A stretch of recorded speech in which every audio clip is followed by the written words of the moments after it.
Selamat siang pemirsa, kembali bersama saya dalam laporan khusus mengenai proses pembelajaran hari ini.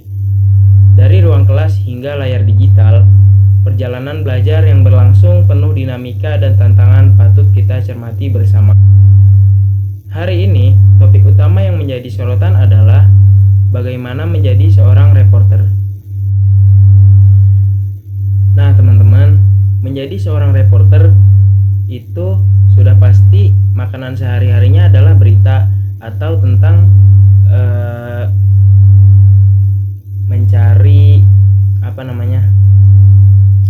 kasus, ya, entah itu kasus yang sedang beredar saat ini ataupun yang akan terjadi, gitu teman-teman. Nah, teknik reportase melibatkan pengumpulan fakta langsung melalui observasi dan wawancara. Sedangkan teknik investigasi menggali informasi lebih mendalam untuk mengungkap kebenaran di balik peristiwa yang tertutup atau disembunyikan oleh pihak lain. Seringkali membutuhkan riset data, peninjauan dokumen, dan analisis fakta yang kuat. Keduanya bertujuan untuk memberikan informasi yang transparan dan akuntabel kepada publik. Tetapi, reportase investigasi menekankan pada inisiatif sendiri, penelusuran fakta tersembunyi, dan pembuktian yang kuat untuk menjawab. Sebelum jauh kita memasuki materi, saya akan memberikan dasar dulu. Jadi seorang reporter itu harus, atau orang yang selalu bergerak di dalam media digital untuk menyebarluaskan berita terkini, itu harus memahami dulu teknik penulisan berita, ya, karena ini paling fundamental. Nah, jadi teknik penulisan berita ini, ya, itu ada yang namanya unsur 5W1H. Apa 5W1H itu? Yang pertama ada what, who, when, where, why, how.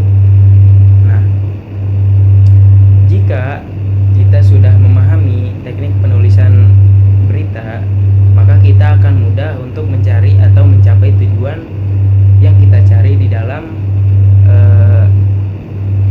kajian yang kita cari, yaitu kabar-kabar dari politik ataupun kabar dari negara gitu. Nah, contohnya kayak kita nemuin peristiwa kejadian, atau kita mencari peristiwa yang layak diberitakan.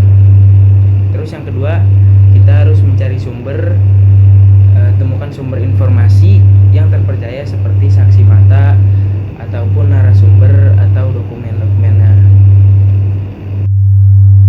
Nah, sebelum kita lanjut, di dalam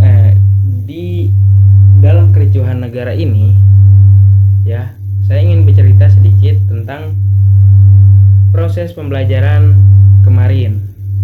Jadi, waktu masuk kelas Pak Adi itu kita harus tahu dulu yang namanya cara penulisan berita. Terus kita harus tahu dulu, ya, banyak lah pokoknya, ya, banyak. Dan yang saya tangkap itu cuma tentang bagaimana menjadi seorang reporter. Itu aja sih, ya. Terus kita lanjut. Nah, meski begitu, ada pula pencapaian positif yang layak diapresiasi di dalam kelas kemarin. Dan beberapa peserta menunjukkan perkembangan signifikan dalam pembelajaran mata kuliah kemarin.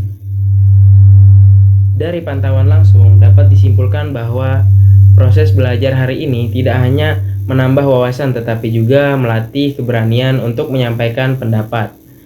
Sebagai catatan akhir, tantangan berikutnya adalah menjaga konsistensi serta mengasah kemampuan analisis agar pemahaman tidak berhenti di permukaan.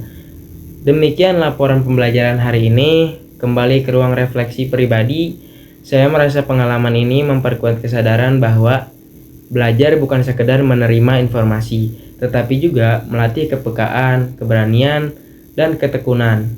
Saya Muhammad Rian Febrian melaporkan untuk Learning Journal pembelajaran hari ini.